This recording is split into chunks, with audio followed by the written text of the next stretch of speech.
Hey everyone, it's Jason. Today, as you can see, I'm not driving anywhere, I'm not in my car, but I wanted to give a reaction on a video that I recently watched here on YouTube, um, which is very much aligned with something that I've been thinking about for months.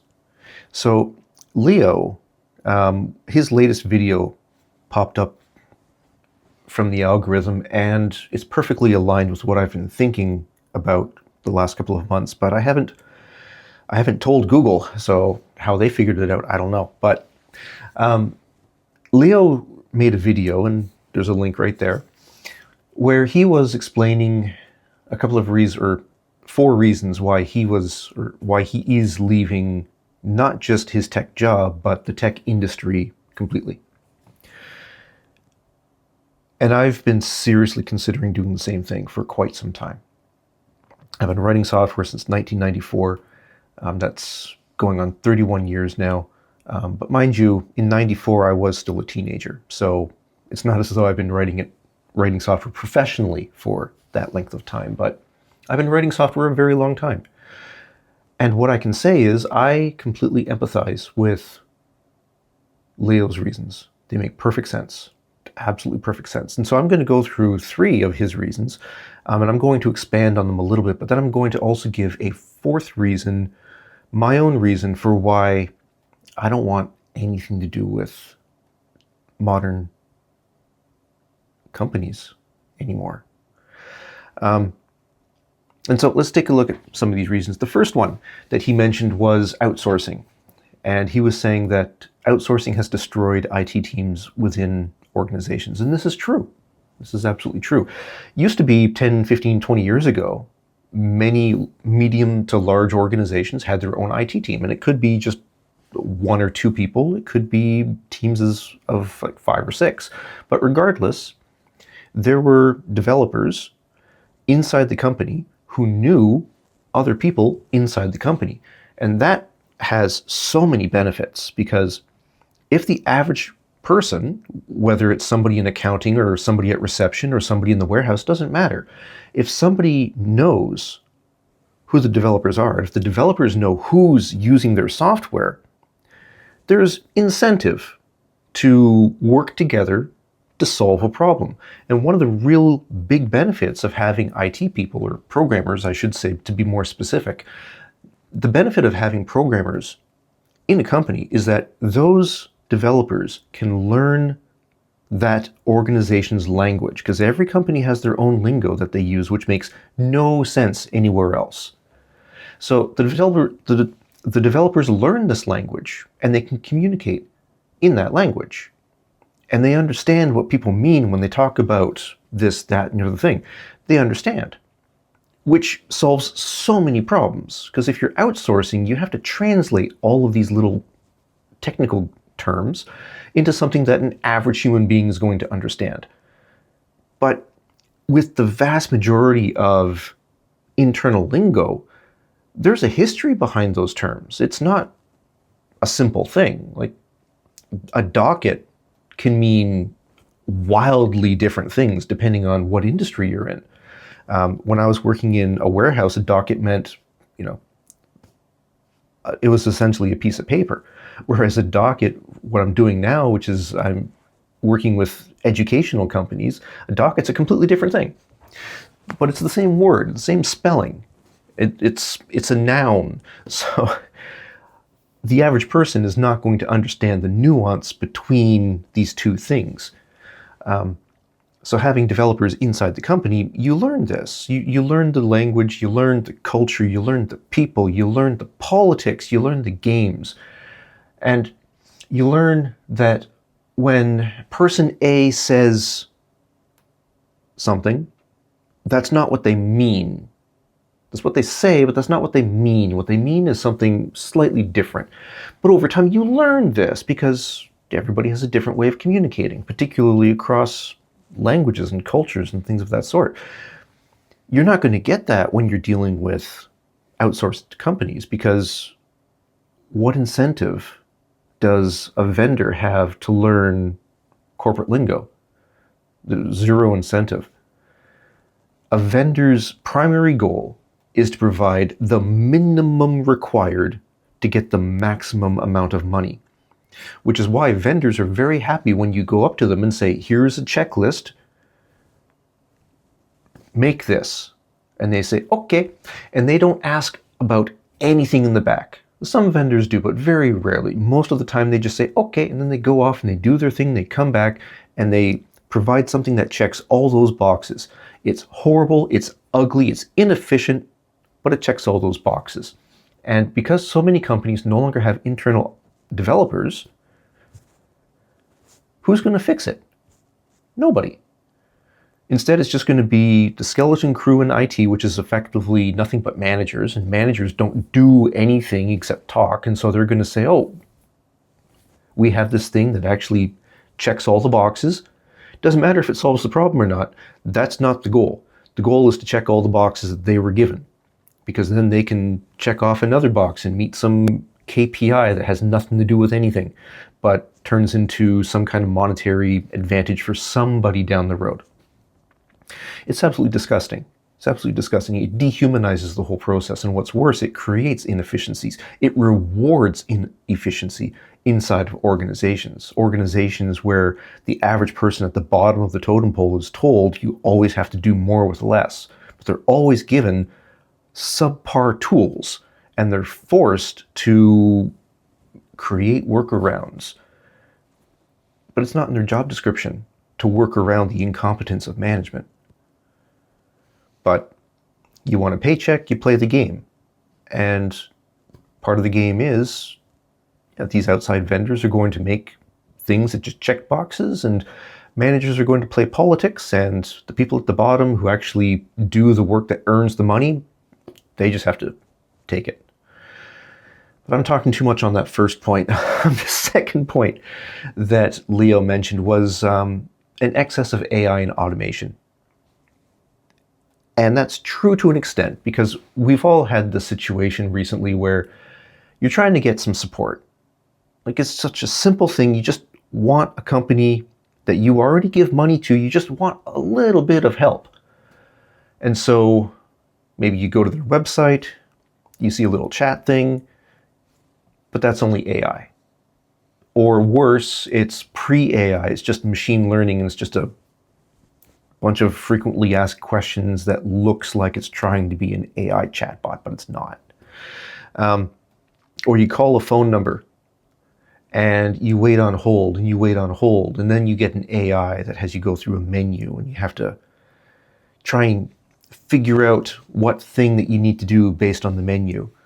And you can never get the right one. For me, it's always a pain in the ass when I have to call an insurance company for whatever reason, whether it's to check on a policy or change a credit card or something of that sort. Because you can't do that online, not in Japan anyways. You have to call and talk to a human being. But when you call these phone numbers, you don't get human beings, you get machines. And it doesn't matter what you do, you cannot get in touch with a human being. You can press 0, press 9, mash the keypad, doesn't matter. You cannot get a human being.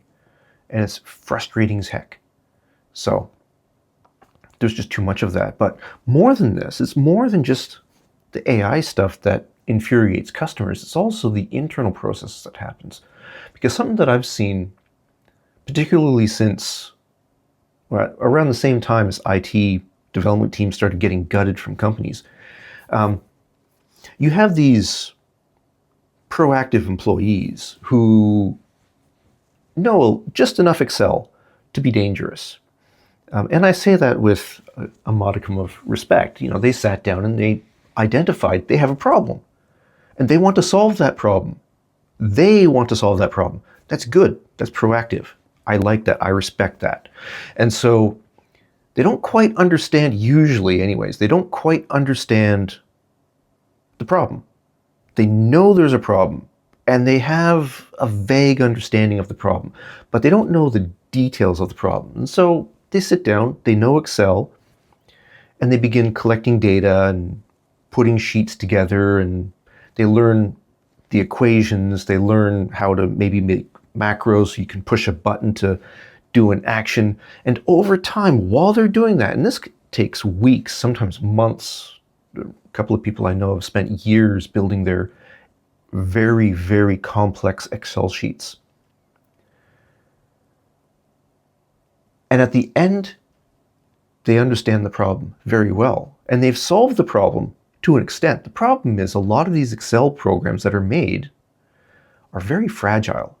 They don't have a whole lot of support for error checking or things of that sort.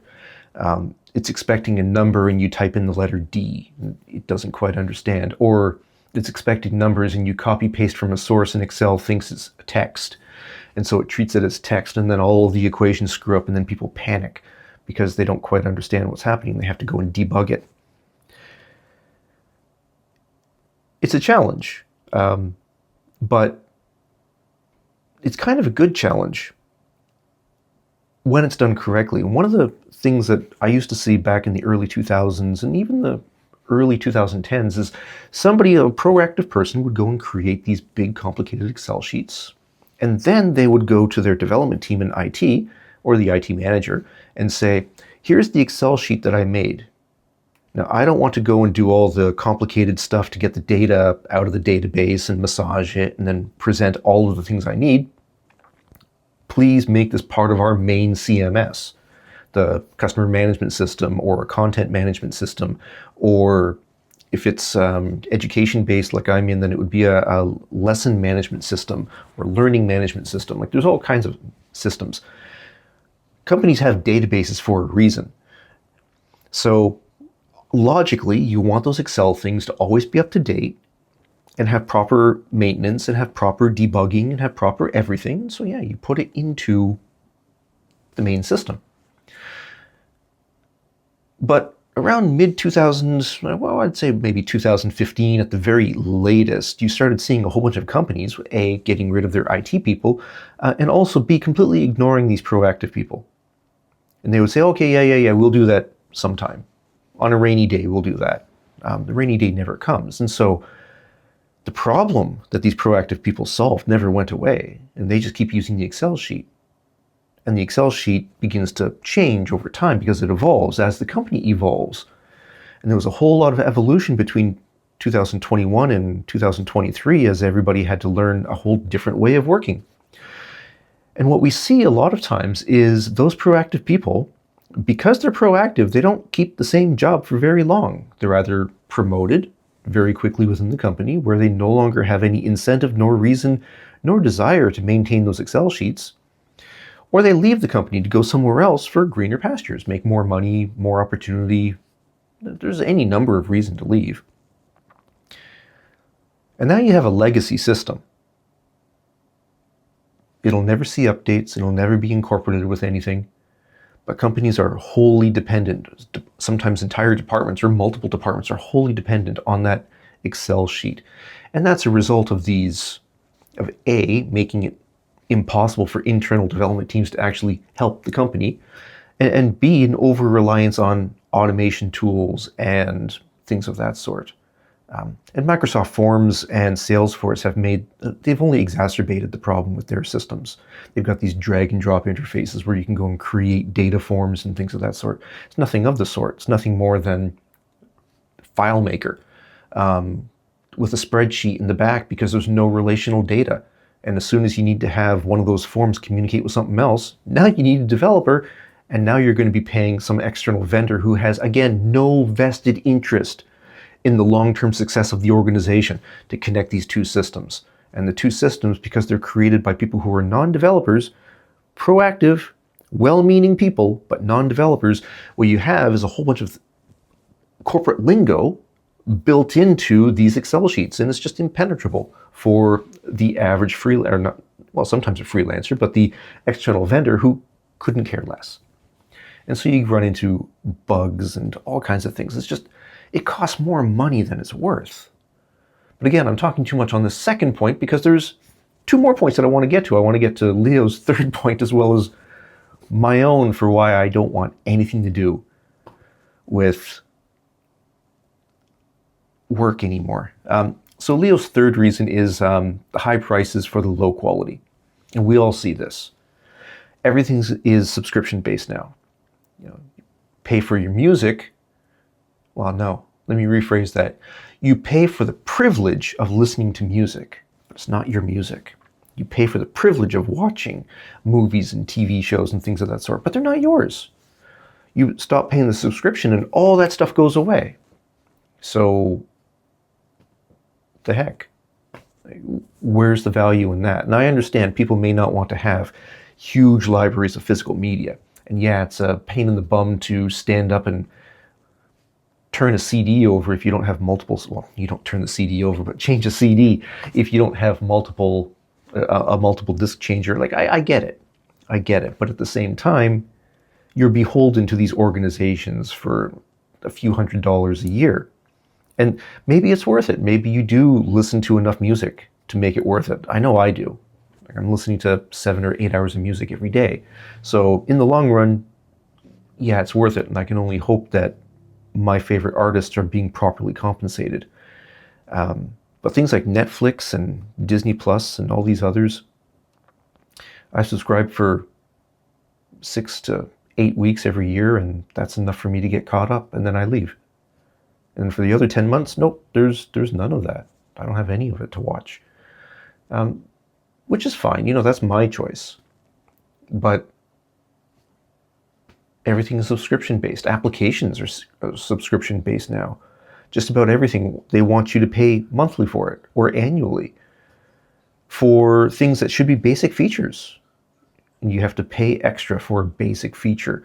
Or the thing that I'm seeing now, if you want to actually buy an application, yeah, you can buy an application for $30, $40, $50, but in a year you stop getting updates and you start getting ads saying, oh, let's upgrade to the next version and here's a discount so you don't have to pay $30 again. Now you can just pay $19.95. And I get it. Again, as a developer, I get it. You need to have a recurring source of income because you're not always going to have new customers. I get it, but at the same time, there's too much. It doesn't make sense. And so I'm seeing with average people now, like, outdated systems. And it's outdated by modern technological marketing standards, not by actual functionality standards. Even my own computers, like, I'm 4 years behind on OS updates because every time I update the operating system, my entire development mechanism completely breaks. And other developers will tell me, oh, that's because you're not using technology A, B, or C. And it's like, no. It doesn't matter. Every time there's a software update, mission critical software on my end fails. And then I have to wait 2 or 3 months for those development teams to update for the new version of the operating system. It's asinine. It's no longer worth it. So, okay, most of my software is a few years old. I don't care. It works. And that's the way it's going to be. Same with my phone, same with my displays, same with tablets. It works. It's fine. So there's that. And these are legitimate reasons that Leo has for not wanting to be in tech anymore. But for me, there's a fourth, and this is the one that's really been bothering me the most. And it's not just tech that I want to leave. Although I saw the problem most in tech, but I know it's just a modern company, modern world problem. Not specifically related to tech, but my biggest beef is the lying. The constant dishonesty everywhere. Managers lie constantly. Employees who want to become managers someday lie constantly. Marketing teams lie to customers constantly. Executives lie to each other constantly. And that's not an overreaction. People lie to us constantly. And 3 years ago, I made a vow to never lie about anything ever again. Which is probably why there's no ring anymore. And there'll probably never be a ring ever again. Because if I get some of those difficult questions like, do these jeans make me look fat? If the answer is yes, I'm going to say yes. Not because I'm being mean, because goodness knows I'm not thin, I'm not fit. But for so much of my life, I've been lied to, and I've had to lie to keep the peace so that everybody's happy. And I refuse. I won't do it anymore. At work, I don't want to be management, ever. I never want to be a manager, because managers don't do anything. I know there are good managers who do things, yes, but the vast majority of managers that I've had over the past 15 years don't actually do anything. They have a lot of meetings. They're always in meetings. You can never get in touch with them because they're in a meeting, or they're doing something on Teams, or they're looking at something in Excel, because they're all proactive with their Excel sheets that they create, try and look busy. But they don't do anything. I have to do things. That's why I've been writing software for 31 years. I have to do things. I have to be useful. And if I'm a manager, what am I doing? I'm following up with a team to make sure they're doing things. I'm following up with end users to make sure that they're able to do things with the things that my people are supposed to do.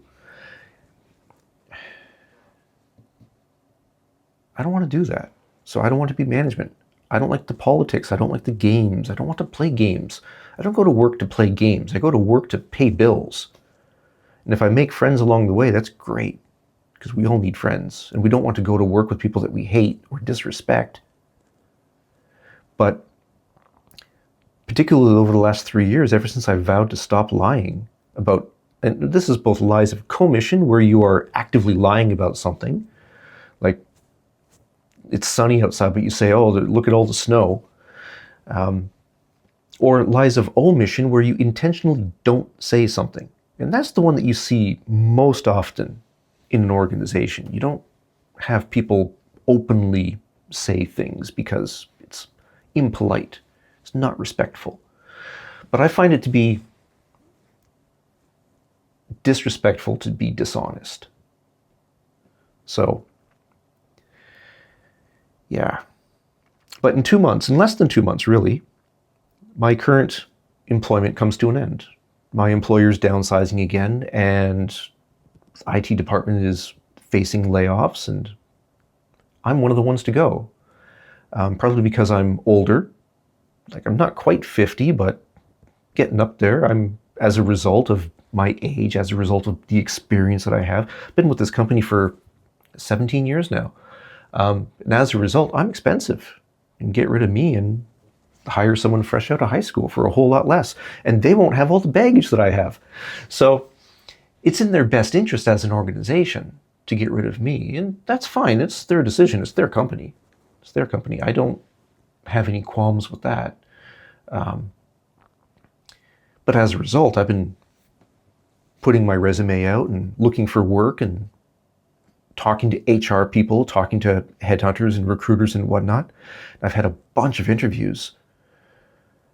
And at just about every interview, I left saying, they lied to me about everything they just said. Because everybody has to tell when they're lying. And HR people, that's a job I can't do. But they have no reason to be honest. And so when I ask questions, I ask very detailed questions, and they don't know the answer, but they try and offer fluffy answers. But it's just coming out of imagination or something that they might have happened to overhear in the office one day. It's not an actual answer. And when I take a look at the office environment, I can't do that anymore. Working in cubicles, working under fluorescent lights, working away from my dog. And I'm not trying to sound entitled or anything of that sort, because right now I'm at my house, but for what? Go and play that game for another 20 years? Or, well, here in Japan, the retirement age is now 70.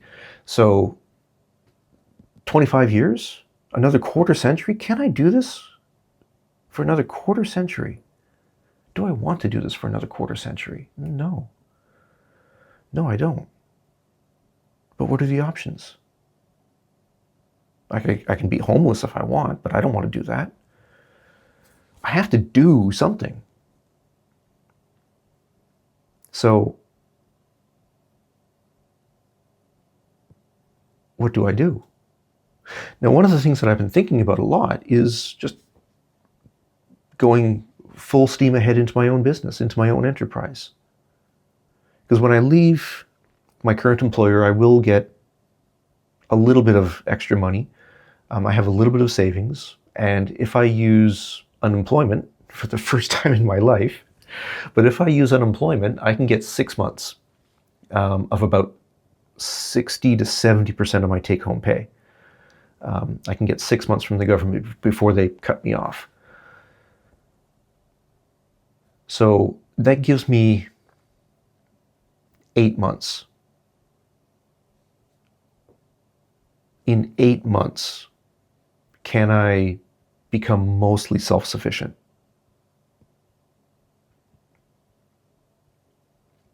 I have no idea. Possibly. But I would really have to hustle and not do one thing. I'd have to do multiple things at the same time. And that's fine. You know, running a business is it's not a game. So I really think that's really the only thing I can do. When I was younger, I used to work in blue-collar jobs, and I love blue-collar jobs. People are down to earth for the most part, but again, you still have the problem of dishonesty. Then you also have the problem of dealing with customers face to face. And I've lost patience with people who are angry for the sake of it. People who pull out their cameras and try to record things in such a way that they can extract things from your employer. What a dishonorable way to go through life. Might as well just be a Nigerian prince at that point. So, yeah, I don't think I'm employable anymore because I won't play the game. I won't play the game. I refuse. Well, this has gone on way longer than I thought. I was expecting a 5-minute response to Leo's video, but here we are, almost half an hour later. But I'm curious. I'm curious about what you think, because I do know that there are a lot of people who are tired of the rat race. There are a lot of people who are waking up saying, what are we doing? Why are we always lying to each other? Why is that acceptable? And it's a valid question. It's an important question. Because if we can't trust each other, society collapses. And nobody wants that. Nobody sane wants that anyways. So what do you think? Leave a comment, and if you're interested, by all means subscribe. Usually I try to use this channel for happy things, touring Japan, taking pictures, showing things with my dog, going to places where people don't go, because you can't bring a dog to a castle, you can't bring a dog shopping. So when we go places that tourists don't go in Japan, and it's a lot of fun. I'm hoping to do more of that later this year when it's not so cold outside, because my dog doesn't really enjoy the cold weather, and I can't blame her. So, but yeah, what do you think? Does the corporate world need a radical change? Do we need to stop lying to each other? Or is this all just in my head? Because I know a lot of people think that I'm overreacting, particularly with the refusal to lie. They think I'm overreacting. But sometimes you have to overreact in order to find that center. So, let me know.